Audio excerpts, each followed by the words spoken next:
করতে আর আপত্তি কি। তো কয়েকটা শুকনো লঙ্কাও ভেজে নিলাম। আমার ভালো লাগে মসুর ডালের বড়ার সঙ্গে শুকনো লঙ্কা ভাজাও থাকলে।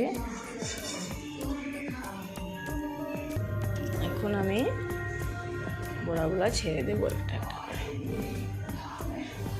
একটু ছোটো ছোটো করেই দেব, বেশি বড় করে দিলে ভিতরটা কাঁচা কাঁচা থাকে, ভালো লাগে না। আমার তো ভালোই লাগে না বেশি বড় বড় করে।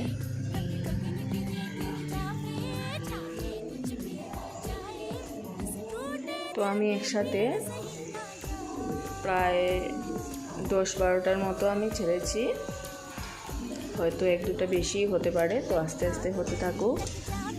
এই সাইজের করেই করব সবগুলো। আমি ছোটো ছোটো করলে হয়েও যায় তাড়াতাড়ি, আর ভিতরটা